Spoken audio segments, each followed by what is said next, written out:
اب ان کے اندر مرتبہ صحابیت میں سب کے برابر ہونے کے بعد جب ایک لیول میں سب آ گئے، سب اصحاب ہو گئے، اس کے بعد پھر اس مرتبے میں فضائل و کمالات کے سلسلے جدا جدا ہیں، پھر خصوصیات ہیں، تخصصات ہیں، اسپیشلٹیز ہیں، ان کی خدمات ہیں، ان کی ایک تاریخ ہے، ان کی ایک ہسٹری ہے، ان کا تعلق ہے بارگاہ رسالت مآب صلی اللہ علیہ وسلم سے، ان کی قربانیاں ہیں، یہ سب چیزیں ہیں۔ اور جب یہ ساری چیزیں ہیں، فضائل ہیں، الگ الگ درجات ہیں، خدمات ہیں، صلاحیتیں ہیں، قربانیاں ہیں، نسبتیں ہیں، تعلقات ہیں، تو اس لحاظ سے پھر بعض کو بعض پہ اللہ نے فضیلت عطا فرمائی، یہ ضروری ہے۔ اس لیے جمہور امت اس طرف گئی کہ ان اصحاب میں پھر بعض کو بعض پہ فضیلت حاصل ہے۔ اب یہاں پر کچھ لوگ آتے ہیں، لیکچر دیتے ہیں، کہتے ہیں صاحب ہمیں یہ نہیں کرنا چاہیے، کون افضل ہے، کون مفضول، یعنی کون کم ہے، کون زیادہ ہے، اس چکر میں نہیں پڑنا چاہیے، امت کو تقسیم کر دیا ہے، افضل میں تقسیم کر دیا ہے۔ یہ جو ہے لوگوں کو بہت سوئفٹلی جو ہے گمراہ کرنے کا طریقہ ہے، بڑی نرمی سے ہاتھ پھیر کے، ریشم میں مخمل میں لپیٹ کے آرام سے گمراہ کر دو کہ آدمی کو چوٹ بھی نہ لگے اور بدل بھی جائے۔ یہ وہ طریقہ ہے سر، بہت سوئفٹلی۔ بعض لوگ بڑے ہارڈلی گمراہ کرتے ہیں، بعض لوگ بڑے سوئفٹلی، بہت نرم ہو کے، بیلنس ہو کے، متوازن بات کرتے ہوئے بظاہر، اور بظاہر بڑی نرم گفتگو کر کے، اور غیر جانبدارانہ۔ یہ غیر جانبداریت نہیں، جہاں امت نے خود طے کیا، جہاں قرآن و حدیث میں یہ باتیں آ گئی ہوں، جہاں یہ چیزیں طے کر دی گئی ہوں، جہاں پر اصحاب سے خود یہ چیزیں ہم تک پہنچ گئی ہوں، اور جس پہ امت چل کے 14 سال گزار چکی۔ اب آج کا کوئی مفکر مجھے بتائیے، آج کا کوئی مفکر، آج کا کوئی مدبر، کوئی آج کا دانشور وہ بیٹھ کے اس طرح کے لیکچر دے تو بھائی پھر تو ہماری عقل پہ حیرت ہے کہ جہاں ایک طرف یہ سب کچھ ہے اور وہاں اس کے مقابلے میں ایک آدمی بیٹھا ہوا ہے، اس پہ ایمان لے آئے، اس کی عقل و دانش پہ ایمان لے آئے، اور یہ پوری امت کی جو اجتماعی عقل و دانش تھی اس کو چھوڑ دیا۔ اسی لیے ہم ادھر ادھر لڑکتے رہتے ہیں۔ تو یہ باتیں کچھ بڑی سوئفٹ ہوتی ہیں، بڑی نرم ملائم، ہماری عقلوں کو بھا جاتی ہیں اور ہمیں ایک دم اپیل کرتی ہیں، اٹریکٹ کرتی ہیں، تو ہم اس سے متاثر ہوئے۔ نہیں، ذرا سا انصاف سے کام، تھوڑا سا انصاف سے کام، اور وہ یہ کیا یہ میٹر طے شدہ ہے کہ نہیں؟ کیا صحابہ کرام کے زمانے سے یہ بات نہیں آ رہی کہ ہم میں سے بعض سے افضل ہیں؟ اچھا، اور جو زیادہ چالاک لوگ ہوتے ہیں نا، وہ انہی میں سے کسی کے دامن کو پکڑ کے پھر اور شور مچاتے ہیں کہ دیکھو جی، ہم تو جناب بس ان کے ماننے والے ہیں، ہم تو ان کے ماننے والے ہیں، تاکہ یہ تاثر نہ ہو کہ یہ کہیں خلاف تو نہیں ہے صحابہ کرام۔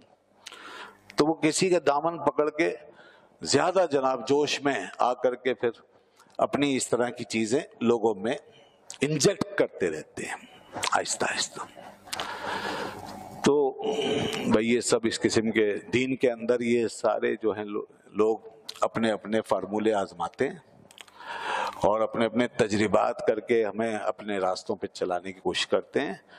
بھلائی اسی میں یہ کہ جو چیزیں اب تک لکھی ہوئی آ رہی ہیں وہ سب وہی حق ہے، اور جس پر امت قائم ہے وہ حق ہے۔ دیکھیے حضرت علی رضی اللہ عنہ سے پوچھا، محمد بن حنفیہ ان کے بیٹے نے، حضرت محمد بن حنفیہ رضی اللہ عنہ جو سیدنا علی مرتضی رضی اللہ عنہ کے بیٹے ہیں، ان سے پوچھا کہ اے ابا جان یہ بتائیے، ای الناس خیر بعد النبی صلی اللہ علیہ وآلہ وسلم، اور یہ حدیث بخاری میں موجود ہے، بخاری شریف میں حدیث موجود ہے۔ وہ پوچھتے ہیں آپ یہ بتائیے کہ نبی صلی اللہ علیہ وآلہ وسلم کے بعد سب سے افضل کون ہے؟ ای الناس خیر بعد النبی صلی اللہ علیہ وآلہ وسلم، تو انہوں نے بغیر کسی تعمل کے فرمایا ابو بکر، ابو بکر، قال ابو بکر، کوئی تردد نہیں، کوئی تعمل نہیں۔ نہ یہ والا لیکچر دیا انہوں نے. ارے بھائی کس چکر میں پڑ گئے؟ افضل مفضول کے چکر میں پڑ گئے. یہ خامہ خواہ کی لڑائی ہے. یہ کچھ لوگ اصل میں اپنی تقریریں گرم کریں گے, کچھ لوگ اصل میں اپنی دکانیں چمکائیں گے. تم کس چکر میں پڑ گئے؟ چھوڑو ان باتوں کو, دین لو. یہ کوئی بنیادی باتیں تھوڑی ہیں, یہ کوئی ایسے عقیدے تھوڑی ہیں توحید رسالت اور آخرت جیسے. یہ نہیں کہا انہوں نے. یہ آج کے دانشوروں کے انداز ہے گمراہ کرنے کا, بڑا ناصحانہ انداز ہے, بہت سوئفٹ. تو بھائی اب ان کا انداز لیں یا مولا علی کا فیصلہ لیں گے؟ بتائیے آپ مجھے, کس کے پیچھے جانا ہے؟ اگر یہ آج یہ بات کی جا رہی ہے تو اس راستے پہ چلایا کس نے؟ جنہوں نے سب سے پہلے فرمایا کہ ابو بکر, انہوں نے چلایا نا کہ تم ان کو افضل مانو. تو اب اگر ان کو افضل کہا جائے اور اس بات کی بات کی جائے اور یہ بات کی جائے کہ وہ افضل ہیں, تو کچھ لوگوں کو یہ بات بری کیوں لگتی ہے؟ اور وہ پھر آ کر کے ایک نئی طرح کیوں ڈالنا چاہتے ہیں کہ جی کیا افضل مفضول کے چکر میں ڈال دیا؟ بات ساری ہے وہ کچھ لوگوں کو ڈینائی کرنا چاہتے ہیں, کچھ چیزیں مسمار کرنا چاہتے ہیں دین میں جو طے شدہ ہے, تاکہ وہ جس چیز سے اندر چھپا کر جو چیز لا رہے ہیں اس کو بالآخر منوا سکے. یہ ہے ان کی نیتوں کا فتور. اب اوپر سے شور مچا مچا کے جتنی چاہو تقریریں کر لو, اور جتنا چاہو لٹریچر پانی کی طرح بہا دو, اور جتنے میڈیا سیل بنا لو, مگر کیا حقیقت بدل جائے گی؟ اور کیا قیامت کے دن جواب نہیں دیں گے؟ اور کیا اس بات کا کوئی جواب ہے ان کے پاس کہ بتاؤ ہمیں اس راستے پہ کہ افضل کون ہے, اس ذکر پہ کس نے لگایا ہے؟ حضرت علی فرما رہے ہیں ابو بکر سب سے افضل ابو بکر ہے. اور پھر صاحبزادے کہتے ہیں محمد بن حنفیہ رضی اللہ عنہ, ثم من, حضور ان کے بعد کون افضل ہے؟ نبی کریم صلی اللہ علیہ وسلم کے بعد سب سے افضل پھر کون ہے؟ پھر بغیر تردد کے فرمایا قال عمر, فرمایا عمر جناب. اور اس کے بعد محمد بن حنفیہ کہتے ہیں کہ پھر مجھے اس بات کا خوف ہوا, خشیت ان یقول عثمان, کہ اب عثمان کا نام لیں گے, اب عثمان کا نام لیں گے. تو میں نے کہا ثم انت, میں نے ذرا پیش قدمی کر کے کہا ثم انت, پھر آپ ہیں. تو انہوں نے عاجزی کے طور پہ فرمایا, یہ جملہ عاجزی پہ مشتمل ہے, فرمایا ما انا الا رجل من المسلمین, میں تو مسلمانوں میں سے ایک عام آدمی ہوں. بڑی عاجزی سے تواضع سے ارشاد فرمایا. یعنی وہ چاہتے تو یہ فرما سکتے تھے کہ ان کے بعد پھر عثمان اور پھر میں, اس طرح اپنا ایک درجہ جو ہے حقیقت میں وہی درجہ ہے اب ان کا, کہ اب ان تین شخصیات کے بعد سیدنا علی رضی اللہ عنہ ہی کا درجہ ہے. تو چاہتے یہ فرما سکتے تھے بھائی میرا بھی نام ہے, لیکن انہوں نے بڑی عاجزی سے فرمایا ما انا الا رجل من المسلمین, میں تو مسلمانوں میں سے ایک مرد ہوں. تو یہ طے کر دیا نا انہوں نے کہ حضرت ابوبکر صدیق رضی اللہ عنہ سب سے افضل ہیں, اور ان کے بعد حضرت عمر رضی اللہ عنہ سب سے افضل ہیں. سیدنا حضرت عبداللہ ابن عمر رضی اللہ عنہ فرماتے تھے, فرمایا کہ ہم زمانہ رسالت میں حضرت ابوبکر صدیق رضی اللہ عنہ کے برابر کسی کو نہیں سمجھتے تھے. لا نادلو ابا بکر بعہد, ابو بکر کا رتبہ سب سے زیادہ تھا. پھر اس کے بعد حضرت عمر ان کے برابر کسی کو نہیں سمجھتے تھے, اور پھر اس کے بعد عثمان غنی رضی اللہ عنہ اجمعین, ان کے برابر ہم کسی کو نہیں سمجھتے. یہ حضرت عبداللہ ابن عمر رضی اللہ عنہ نے خود فیصلہ کیا, اور جب کہا ہم, تو وہ ہم سے مراد تمام اصحاب کی بات کر رہے ہیں. ثم نترک اصحاب رسول اللہ صلی اللہ علیہ وسلم, پھر ہم رسول اللہ صلی اللہ علیہ وسلم کے اصحاب کو چھوڑ دیتے, لا نفاضل بینہم, اور ان کے درمیان پھر ہم یہ بات نہیں کرتے تھے, پھر افضلیت کی بات ہم نہیں کرتے تھے, پھر ہم یہ نہیں کہتے تھے کہ فلاں فلاں سے افضل ہے. اس کا مطلب یہ نہیں ہے, اس کا مطلب سمجھ لیجئے, اس کا مطلب کیونکہ آگے بھی طے ہے کہ پھر کچھ اصحاب افضل ہیں, تو اب وہ چھوڑ جو رہے ہیں تو اس کا مطلب یہ نہیں ہے کہ وہ سب کو اکول کر رہے, وہ یہ فرما رہے ہیں کہ ہم ان کے مقابلے میں پھر کسی کو فضیلت نہیں دیتے تھے، ان کے مقابلے میں۔ ہاں اس کے بعد پھر فضیلت والے لوگ تھے، افضل لوگ تھے، جیسے حضرت علی رضی اللہ عنہ خود چوتھے نمبر پہ افضل ترین تھے۔ اور پھر اس کے بعد دیکھیں آپ اصحاب بدر آتے ہیں، عشرہ مبشرہ ہے، پوری امت کہہ رہی ہے کہ عشرہ مبشرہ افضل ترین ہے۔ پھر اسی طرح اصحاب بدر ہے، اصحاب احد ہے، اصحاب بیعت شجرہ ہیں، یہ سب ہے۔ اور اسی طرح اہل بیت اطہار ہیں، ان کی خصوصیات ہیں۔ تو اب وہ جو کہہ رہے ہیں اس کے بعد ہم فضیلت نہیں دیتے تھے، اس کا مطلب ہے ان کے مقابلے میں پھر ہم کسی اور کو افضل نہیں کہتے، ورنہ یہ سب طے شدہ ہیں۔ اور یہ سارے رتبے اور یہ مراتب اور درجات قرآن مجید میں بھی آ چکے اور احادیث مبارکہ میں بھی آ چکے، اور پھر اصحاب نے ان کو اسی طرح لے لیا اور سمجھ لیا۔ تو اب یہ جو منطق بہائی جاتی ہے نا کہ بھئی ہم کسی کو کسی کو فضیلت نہیں دیتے اور افضل بفضول کی چکر میں ڈال دیا اور آپس میں ایک دوسرے کو لڑا دیا، اور بھائی کسی نے ہم نہیں لڑا رہے، جو یہ بات کر رہا ہے ایمانداری سے، جو امت کا فیصلہ سنا رہا ہے وہ لڑانے والا نہیں ہے۔ لڑانے والے وہ ہیں جو اس کو نہ مانے، ڈینائی کریں، اس کو مسترد کر دیں اور اپنی کوئی منطق دین میں داخل کرنا شروع کر دیں یا کوئی اپنا عقیدہ دین میں داخل کریں، وہ ہوتے لڑانے والے۔ تو اس لیے جیسے کہ اور عقائد وغیرہ کے اندر، دین کے عقائد میں ہر جگہ لوگ اختلاف کرنے والے پیدا ہو جاتے، یہاں تک کہ قرآن مجید سے اختلاف کرنے والے پیدا ہو جائیں گے، اللہ تعالیٰ کی ذات میں اختلاف کرنے والے ہو جاتے ہیں، سوشلسٹ ہیں، کمیونسٹ ہیں، سیکولر طبقہ ہے، مٹیریلسٹ ہیں، مادہ پرست لوگ ہیں، ڈارونسٹ ہیں، اور بہت سارے لوگ ہیں جو مغرب کے زیر اثر دین کے بنیادی ایشوز کے اندر اختلاف ڈالتے۔ اب جب ادھر سے یہ بات بتائی جائے گی کہ دیکھو نہیں یہ دین نہیں ہے، دین یہ ہے، تو اب اس کے اندر کوئی نیوٹرل بن کر اٹھے اور کہے کہ دیکھیے آپس میں خواہ لڑا رہے ہیں کہ یہ صحیح ہے وہ صحیح ہے، چھوڑ دیں سب، نہیں، یہ لڑانے کی بات نہیں ہے۔ جب دین کو ڈیفائن کیا جائے گا ایسے تمام غلط رجحانات کے مقابلے میں، تو یہ لڑانا نہیں ہوتا، یہ لڑانا نہیں، یہ ایک حق کی جو صورت ہے وہ واضح کی جاتی ہے۔ اچھا یہ بتائیے کہ جب حضرت علی رضی اللہ عنہ کے زمانے میں ایک بڑا کنسنسس ہے اس کے اوپر، حضرت علی رضی اللہ عنہ کے زمانے میں جب کچھ لوگ اس ٹائپ کے پیدا ہو گئے جو آج کچھ چیزیں چھپا کر یا اعلانیہ دین میں رد و بدل کرنے جا رہے ہیں فضائل میں اور شخصیات میں، ایسے لوگ جب پیدا ہو گئے اس زمانے میں بھی کچھ لوگ پیدا ہو گئے اور انہوں نے یہ شو کیا کہ ہم مولا علی کو بہت مانتے ہیں، یہ شو کیا ہم اہل بیت کے بڑے مخلص ہیں، بڑے ہمدرد ہیں، بڑے چاہنے والے، یہ شو کیا انہوں نے۔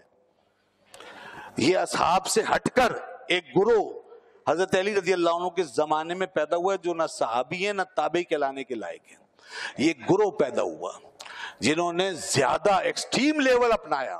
ایکسٹریم لیول اس کو سمجھیں، ایکسٹریم لیول پر جانا خطرناک ہے کسی معاملے کے اندر۔ ایکسٹریم لیول کا مطلب یہ ہے کہ کچھ حقائق کو ڈینائی کر کے کچھ کے ساتھ چمٹ جانا، یہ ایکسٹریم لیول ہے۔ باقی محبت جتنی ہو کم ہے، وہ جہاں تک جائے، بے شک ان ہستیوں کا حق یہ ہے کہ ان سے جتنی محبت کریں کم ہے، لیکن ایکسٹریم لیول یہ ہے، انتہا پسندی یہ ہے کہ آدمی کچھ حقائق کو ڈینائی کرے اور پھر اس کے اوپر اپنے جذبات کا تلاطم جو ہے وہ ظاہر کرے اور یہ شو کرے کہ میں تو بس بہت چاہنے والا ہوں۔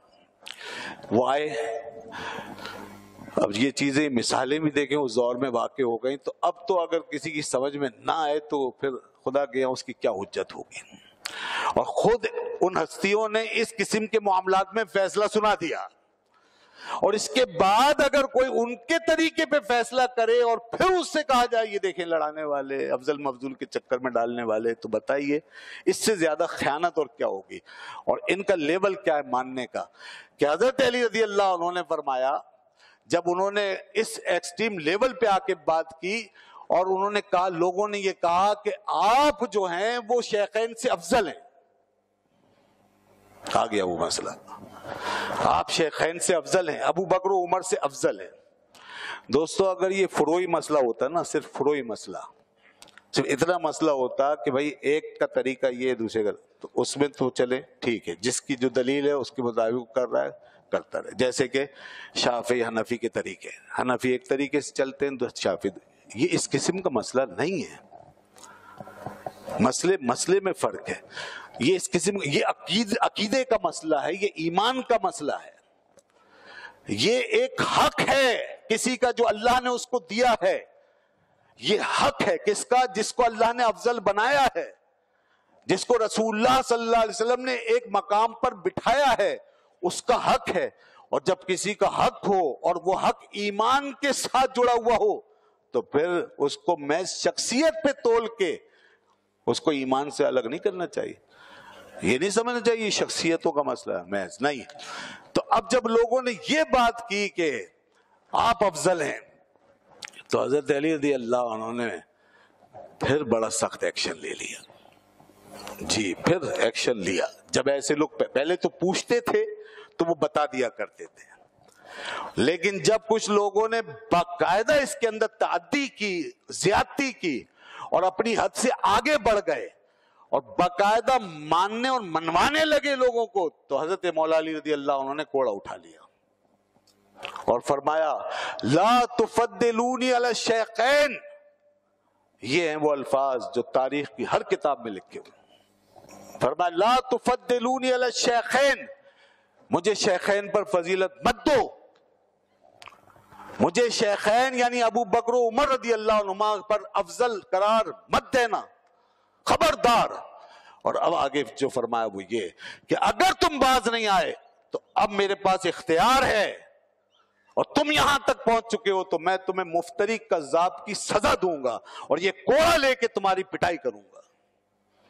اب بتائیے جناب، اب کیا کہیں گے کہ افضل مفضول کا چکر کس نے شروع کیا؟ کیا یہی والی منطق وہاں بھی ہونی چاہیے تھی؟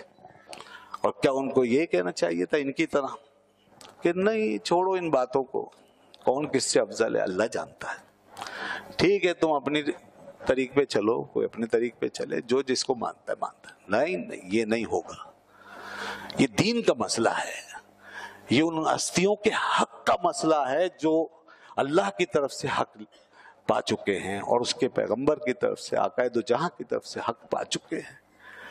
حضرت علی رضی اللہ عنہ نے یہ فیصلہ کیا، اسی پہ مرتب ہوا تھا نظام خلافت، یہ چیزیں معلوم تھی ان کو، ورنہ تو بڑا ٹائی پڑ جاتا، بڑا کانفلکٹ ہو جاتا۔